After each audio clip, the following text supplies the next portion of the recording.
Yeah, today I'll be talking about zero-knowledge contingent payments. This is joint work with Rosario Gennaro from, sorry about that. Joint work with Rosario Gennaro from CUNY, as well as Matteo Campanelli and Luca Nazzardo, who is here today with us. So the basic problem is one of, it's a fair exchange problem of sorts. So Alice wants to make a purchase, and Bobby has some item that Alice wants. Here it's makeup, and Alice says, hey, can I buy makeup from you? Alice says, sure. Bobby says, sure. Send me the money and I'll send you the makeup. And Alice says, well, send me the makeup and then I'll pay for it. So it's this like fair exchange problem. No one wants to move first. So in the case of a physical good, this is actually a hard problem, and we had a financial crypto paper about it this past year. And it turns out that there's no trustless solution, and you need escrow protocols. You need a trusted third party. But how about instead of talking about a physical item like makeup, if we talk about a digital good, like a Sudoku solution? So I want to buy a Sudoku solution from someone else. Here, Alice wants to buy a Sudoku solution. And the truth is, digital good doesn't really capture exactly what we're talking about. The key point really is a verifiable good, right? So you can't write a verifier algorithm that can determine whether or not a package showed up at my door with makeup inside of it. But you can write a verifier algorithm that determines whether or not a Sudoku solution is correct, even if I don't know that solution. So we're really talking about digital goods, yes, but verifiable digital goods. So the problem is the same thing. Alice says, I want to pay for this Sudoku solution. And Bobby says, OK, I'll give you the Sudoku solution, but no one wants to go first. So is there a trustless fair exchange protocol? So it turns out that there is. So Greg Maxwell in 2011 proposed a zero-knowledge contingent payment protocol. And the way that this works, more or less, is it uses a feature of Bitcoin called hash lock transactions. And hash lock transactions work as follows. So Alice here has some money, and he wants to send it to Bobby. So Alice goes ahead and creates a transaction that says, I will give you this money, that you can claim this money if you present a SHA-2 pre-image of some value y. Bobby goes ahead, provides a pre-image, and therefore she collects the money. Now, zero-knowledge contingent payments uses that feature of Bitcoin. And I want to pause here for a second and say that even though we're referring to Bitcoin-specific solution, we'll see later that our protocols do have applications in Ethereum as well. So let's see how the protocol works. So Alice starts off with some money, and Bobby starts off with a Sudoku solution. And first thing Bobby does is she encrypts the solution. She takes the solution, puts it in this box, and sends a ciphertext over to Alice. OK. Now she goes and she computes the SHA-2 hash of the key. We'll call that y, and she sends that over to Alice as well. And lastly, she creates a zero-knowledge proof. And the zero-knowledge proof says, in that ciphertext you have, that ciphertext actually is a valid encryption of a correct Sudoku solution. And moreover, the hash of the key that decrypts that ciphertext to the Sudoku solution is y. OK, so she sends a ciphertext over to Alice. And now Alice is convinced that he has a ciphertext. And all that he needs is the pre-image of y in order to get the Sudoku solution. So Alice goes ahead and creates a transaction, a hash lock transaction that says, I will pay this money to Bobby if Bobby reveals the key. And Bobby goes ahead and reveals the key.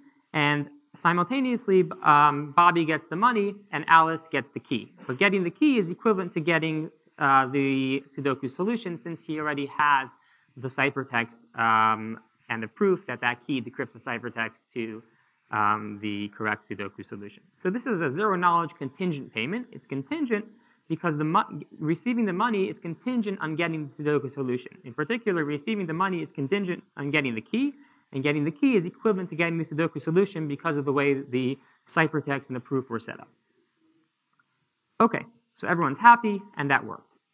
What happens if Alice never claims the money? So Alice, if Bobby never claims the money. So if Bobby never claims the money, it's OK. Alice goes ahead and gets a refund. There's some expiration date. And if the expiration date comes up and Bobby didn't claim the money, Alice goes ahead and the money goes back to him. OK.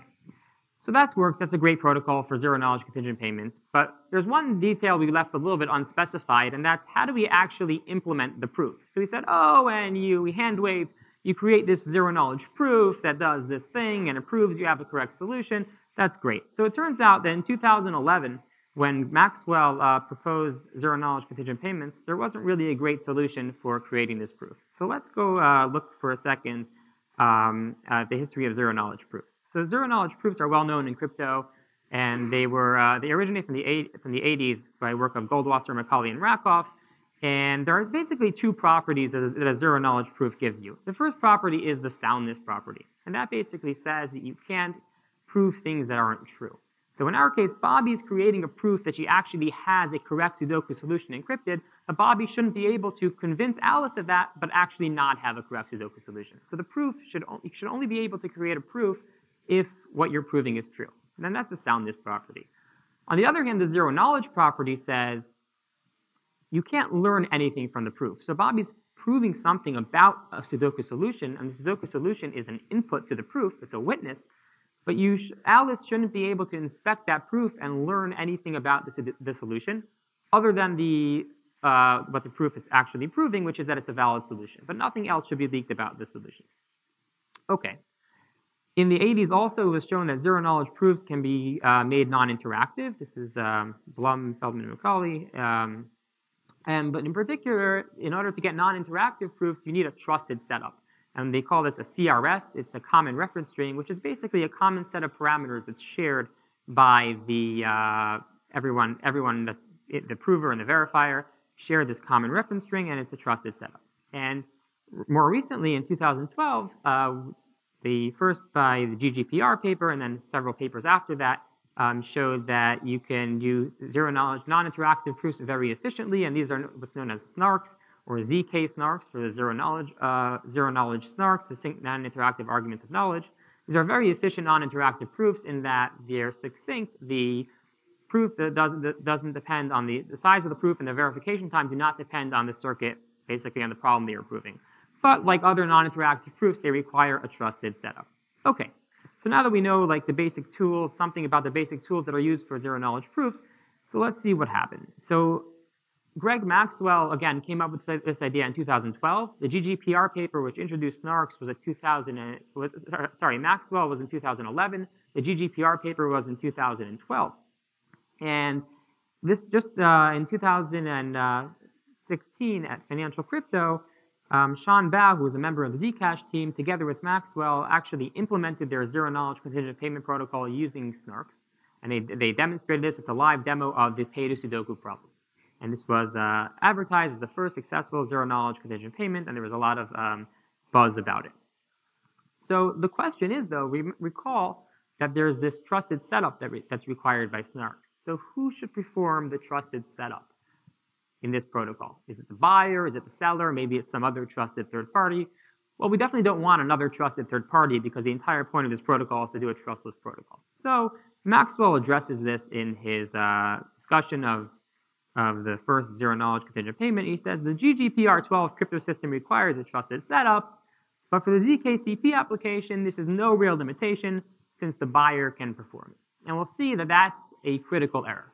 And just to look at what this protocol looks like, so the way Maxwell described the protocol, so Alice goes ahead and sends this common reference string, does the trusted setup, sends the CRS to Bobby, and now Bobby goes ahead and uses those parameters to generate a proof.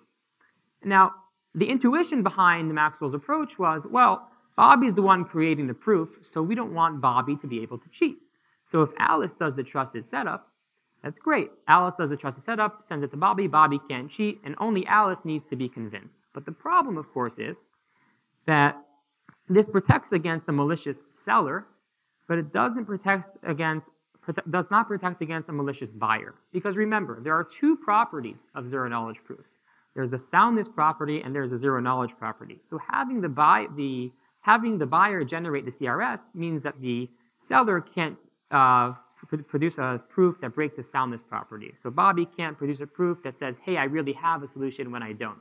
But it doesn't tell us anything about the zero-knowledge property.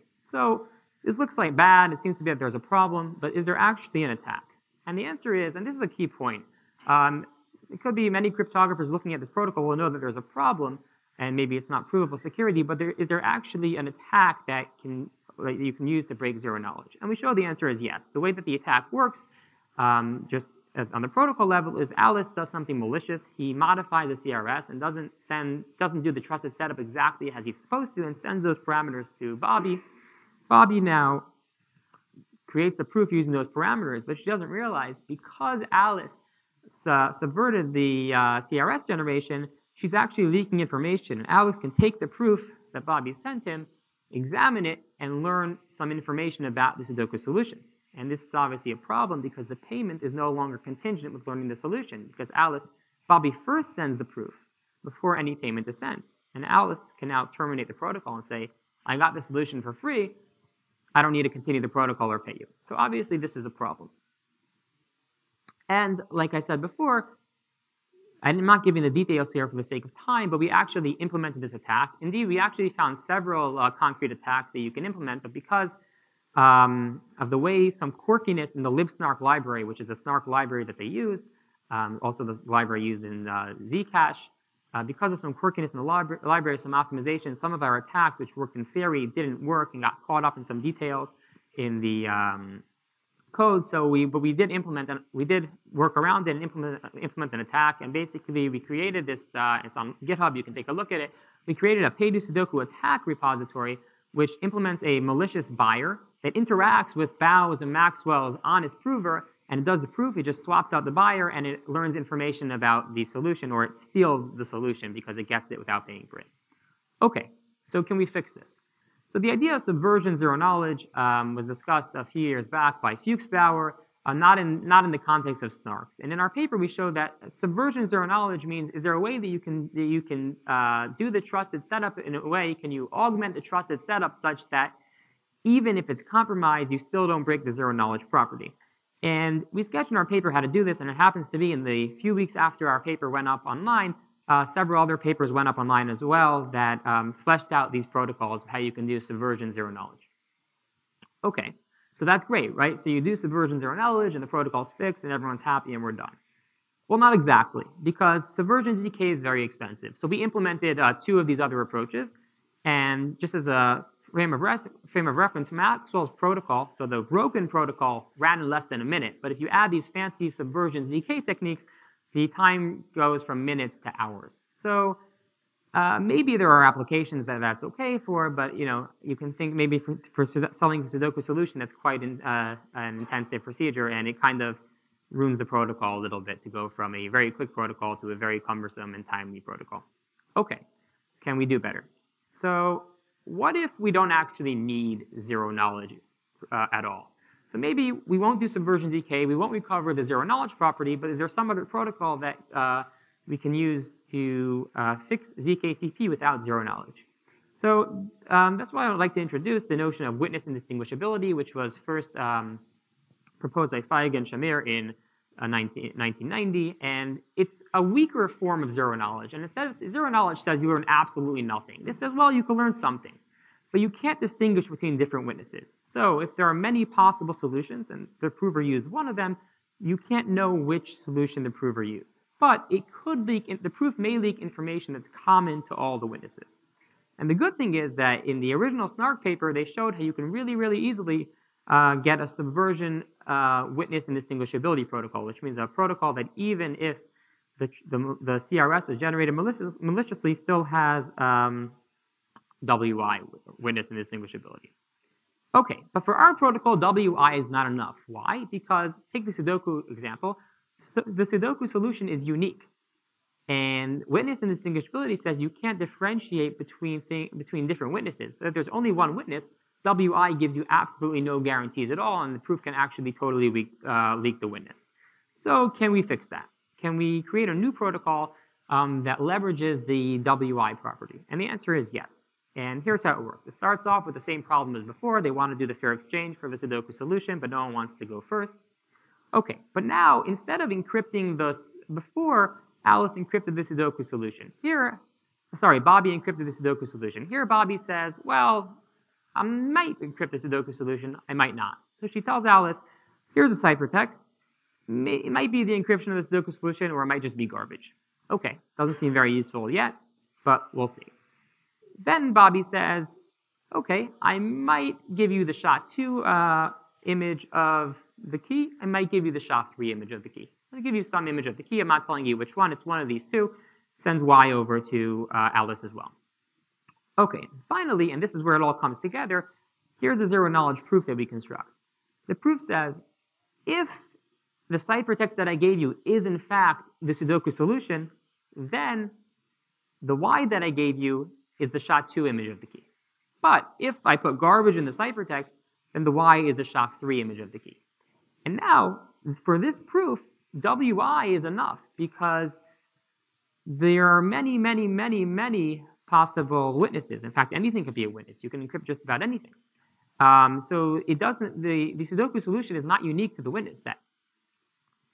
Okay, so now Bobby sends Alice. Or he sends Alice that proof, and Alice now creates a transaction that pays Bobby if and only if she reveals the key that's the SHA-2 preimage of Y. Now, Bobby only knows the SHA-2 preimage, only knows that key if she encrypted the actual Sudoku solution. But if she encrypted the ciphertext, if she encrypted, garbage, she won't know the SHA-2 preimage, she'll know the SHA-3 preimage. And by a basic assumption that SHA-2 and SHA-3 are what's known as claw-free functions, you won't know a preimage for both of them.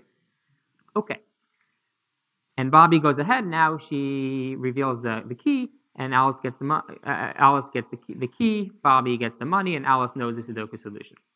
But if in fact Bobby didn't encrypt the Sudoku solution and she won't be able to claim the money, in that case, again, we'll look at the expiration date, and after it expired, Alice will get his money back.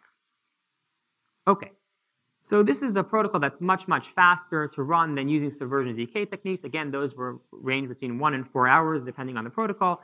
This protocol adds less than a minute to the prover time, so now the protocol completes in less than 2 minutes. But wait, there's more. This protocol actually has applications that the original zero-knowledge contingent payment protocol could not realize. And that's payment for services. So a service, for example, is I'm asking you to do something for me and prove to me that you actually did this. So whereas originally with the Sudoku solution, I wanted some value from you. I wanted a string. Now I don't want any value from you. I want to be convinced. I want to prove that you actually did something. So one example is file storage. So Bobby has some file storage company, and Alice has an account with them, and he pays a monthly bill. And Alice says, hey, I'll pay my bill, but first I want what's known as a proof of retrievability. I want to be aware that I want to be convinced that you're actually still storing my data. And Bobby says, well, I'll give you that proof of retrievability, but first I want you to actually pay me. So Maxwell's protocol fails in this case. And why? And the key insight is that a proof of a proof is itself a proof. So if you apply Maxwell's protocol, so Bobby's going to create a proof, and she's going to send Alice this proof that says, here is a valid proof of retrievability that I'm encrypting, and here's the key to decrypt it. But it doesn't matter anymore. You don't need a decrypted proof because you proved that contained in here is a valid proof. So you don't actually need a decrypted proof. The zero-knowledge proof is itself a proof of a proof, which is the proof that you're kind of looking for. So Maxwell's protocol fails because, again, there's no contingent payment. Once you get the zero-knowledge proof, you can walk away and you're said, hey, I already have the proof that I need. I'm already convinced that you're storing my data. And there are various applications. This is kind of, again, just like the Sudoku example, the file storage as presented as a toy example of the service, but it can be used for various services, as we discussed some other examples in the paper. But our protocol works for services because, again, when you give this proof, when Bobby creates this proof and sends it to Alice, Alice at this point doesn't know whether or not Bobby's really storing the data. Alice knows some weird information that if Bobby is storing the data, then Y is a SHA-2 image. But it could be also that this proof that Bobby isn't storing the data, and in that case, the proof doesn't tell Alice anything more than that. It just tells Alice that maybe it's Bobby storing the data, maybe she's not. And the only time when Alice is convinced that Bobby's actually storing his data is when Bobby claims the money, puts the SHA-2 preimage, and now Alice says, oh, you put a SHA-2 preimage, now I know that you actually had a proof of retrievability. But again, so the proof of retrievability is now contingent on the payment again. Whereas in Maxwell's protocol, once you get the proof, you have the proof already. The proof of a proof is a proof of retrievability. In our protocol, once you get the zero knowledge proof, you don't actually know if there's a proof of retrievability. Only now do you know, once the money is claimed, do you know that there is a proof of retrievability. So again, so as a high level, our new protocol, first of all, it works, whereas Maxwell's protocol is broken. Our protocol works and doesn't have these subversion zero knowledge properties, and it runs very quickly, as opposed to trying to augment it with very recent subversion zero knowledge techniques. But moreover, it allows a whole new class of applications, which is payments for services or payments for proofs. So we implemented zero knowledge contingent service payments for the proof of retrievability case, and we did this both for a publicly verifiable proof of retrievability, so that's a proof that anyone can verify, and we did that using snarks. And we also did a private verifier implementation using Yao's garbled circuits. And as you can see, the runtimes are both pretty efficient, with the garbled circuit better for the prover in terms of bandwidth. The high-level conclusions of this talk are: zero-knowledge contingent payment enables trustless fair exchange of digital goods.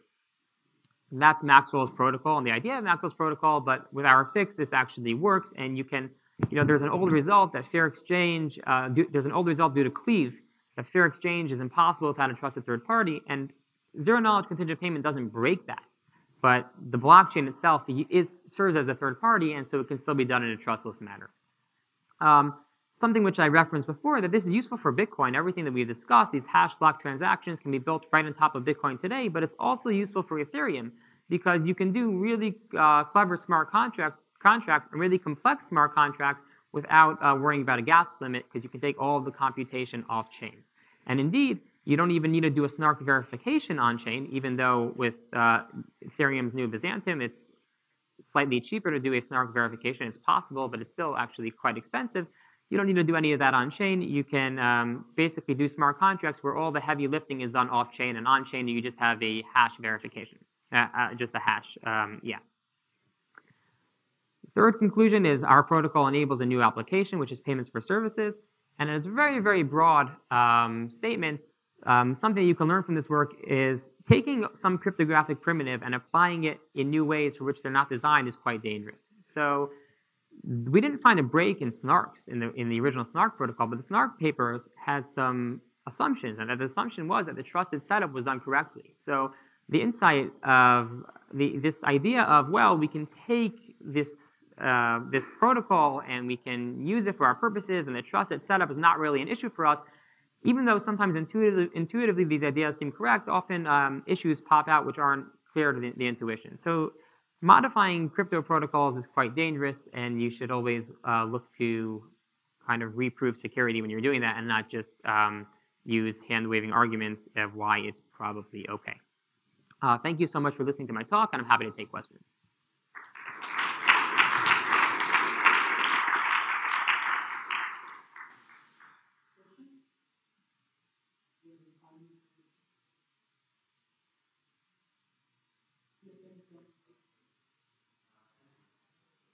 Hi, Russell O'Connor.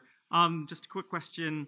I just wanted to verify I understand this correctly, that Alice can still, with probability, she doesn't have to do probabilistic checks. She can, with 100% certainty, always pick the SHA-2 encryption, right? And this disjunction that you were talking about there is just about the formal, sort of the proving part, and not about whether she makes particular choices. Bobby, can always pick SHA-2, and this whole disjunction, you'll never really, Bobby should never really use the SHA-3 part of it, but the point is, because she has the option to, Alice is not convinced of the proof until he actually knows that she used SHA-2. Okay.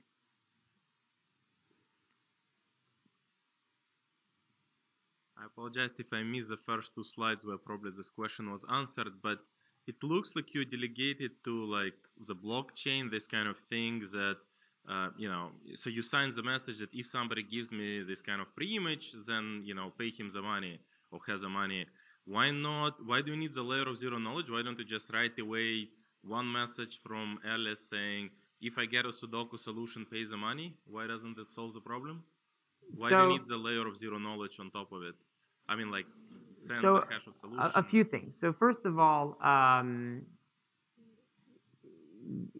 Bitcoin blockchain, you can't provide arbitrary scripts like, if I get the Sudoku solution. That's first of all. And second of all, even if you could, you might not want to reveal that solution to the world. So you can think Sudoku solution, maybe you don't care, but maybe it's something that you actually want to know, but you don't want everyone to know. And the third thing is, in Ethereum, you could do something like you just said and encode this, encode in theory at least. You'd have to look at the gas limits to see if it's possible, but for lots of applications, it probably would be possible to encode like a verifier of the Sudoku solution. But as I kind of touched on in the end, the point is that in Ethereum, you have these gas limits. And so the cost now, the verifier is going to be running on Ethereum, and there are going to be costs to that. And sure, for a Sudoku solution, that might be pretty simple, but as you get to more complex contracts, it might get more expensive, whereas with this protocol, you can just take that all off-chain, and on-chain, you'll always just be doing a single hash verification. So essentially, yes, the constraint is that the verification has to be a pre-image of the hash, and that's why you need to add this layer. Yes. That's the constraint. Got it. I missed it. Yes. Oh, yes. Hi, it's a very nice talk. So my question is, have you considered those non-pre-processing verifiable computation protocols, like PCP-based and interactive proof-based thing? And what do you think are their limitations and challenges? So the truth is we haven't really considered them much. I mean, PCP, we wanted something that works out of the box today. So PCP-based is still a little far off. Although getting there. In terms of interactive proofs, you could do interactive proofs. We didn't look at it, but there's no reason why you can't do that. But yeah, it's a good point. Thank you. Sure. Hi, Owen Arden, Santa Cruz. I was curious if, this may be a naive question, but I was curious about the malicious setup string, so the common resport string. Is that something that is actually possible to detect, or is it infeasible to actually detect a malicious CRS? So okay, so the answer is the particular attacks that we found. So if you look at our paper and you look at what our attacks were, so in one case we set everything to ones, in one case we set everything to the roots of the polynomials.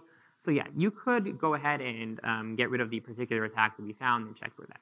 The larger point is that wouldn't get you provable security. However, these papers that I referenced, these Subversion ZK papers, so these 3 papers that were published in the last few months, or on ePrint at least in the last few months, these papers do give you techniques, and we sketched it in our paper as well, of how you can augment the CRS and add lots and lots and lots of computations to the CRS and lots of different checks to make it a Subversion ZK. So it is possible. Indeed, I'll mention, in Zerocache, in Zcash, when they actually did their setup, they did use a Subversion ZK protocol, which means that even if all of, I think there was 8 people in the ceremony were compromised, all they could do is break soundness, all they could do, but they can't break zero-knowledge proof. And that actually, so the Zcash, one of the ones we implemented was the Zcash scheme, which we didn't use a multi-party computation. We kind of took their code and flattened it to one person, but it is useful because it does have this property in it. But that one, when we ran that, the protocol, just to set up, generating the CRS took about 3.5 hours. Verifying that you have a correct CRS took also 3.5 hours. So now you have, the truth is, a 7-hour protocol as opposed to what was a 1-minute protocol, and with our changes is now a 2-minute protocol.